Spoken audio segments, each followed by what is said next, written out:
Banking వ్యవస్థలో RBI వ్యవస్థలో చూసేటువంటి ఫైనాన్స్ స్టాండింగ్ కమిటీ మెంబర్గా ఉన్నటువంటి వైవి సుబ్బారెడ్డి గారి చేత కంప్లైంట్ పెట్టించారు. మీరు జూమ్ చేసుకున్నా కూడా మంచిదే, ఇది మీరు దీంట్లో ఇన్వెస్ట్ చేయొద్దండి అని. దీని ఫలితం ఏమైంది?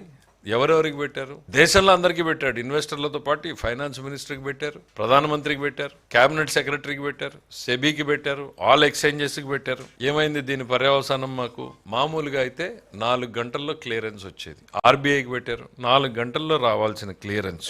వాళ్ళు సెబీ దీని మీద సీరియస్ గానే ఇన్వెస్టిగేషన్ చేసింది. మేము కూడా చైనీయులు అని వెయిట్ చేసాం, ఎందుకంటే మాకు చాలా కాన్ఫిడెంట్ గా కంప్లీట్ రూల్స్ ఫాలో అయ్యామన్నటువంటిది మాకు తెలుసు. వదిలేసాం. మేము ఎవ్వరం కూడా దాన్ని పేపర్ల ముందుకు వచ్చి గోలబెట్ల గగ్గోలబెట్ల ఢిల్లీకి పరిగెత్తలా, ఇక్కడే కూర్చొని ప్రశాంతంగా కూర్చున్నాం. వాళ్ళు రేటింగ్ ఏజెన్సీలకి కాంటాక్ట్ చేశారు, సెబీ ఆ మర్చెంట్ బ్యాంకర్ ని కాంటాక్ట్ చేశారు, ఇన్వెస్టర్స్ ని కాంటాక్ట్ చేశారు, ఎక్స్చేంజెస్ ని కాంటాక్ట్ చేశారు.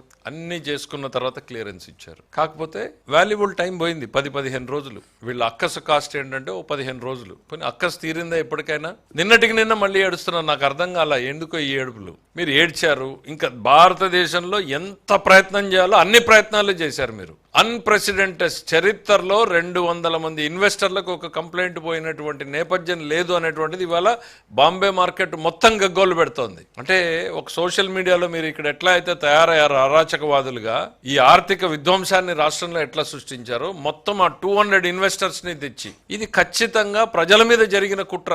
ఇది దేశద్రోహ నేరంగానే పరిగణించాలి. నేను ముఖ్యమంత్రి గారిని కోరుతాను, దీన్ని దేశద్రోహ నేరంగా పరిగణించండి. మీరు దానికి సంబంధించిన కేసులు కూడా పెట్టమని కోరుతా ఉన్నా. అరే ఇంత అరాచకమా? మీరు కంప్లైంట్ చేశారు ప్రతిపక్షంగా, ఫైన్, దాన్ని నీకున్న హక్కు. చెప్పుకున్నావు, గోల చేశావు, అరిచావు, డబ్బులు రాకుండా చేయాలని ఏడ్చావు, పెడబొబ్బలు పెట్టావు. ఇంకా రూమ్లో ఎంత ఏడ్చావో ఏం జరిగిందో మాకు తెలీదు, ఎన్ని టీవీలు పగిలినాయో ఈ డబ్బులు వచ్చినందుకు. కానీ ఎక్కడా కూడా మీరు పెట్టిన కంప్లైంట్లో మేము వెయిట్ చేశాం. సెబీ క్లియరెన్స్ ఇచ్చింది, ఆర్బీఐ క్లియరెన్స్ ఇచ్చింది, ఆ తర్వాత ఇన్వెస్టర్లు ఓవర్ సబ్స్క్రైబ్ అయింది. ఇంక ఎవరు జస్టిఫికేషన్ ఇవ్వాలి మీకు? మేము కరెక్ట్గా ఉన్నాము అనేది ఇంకెవరు చెప్పాలి?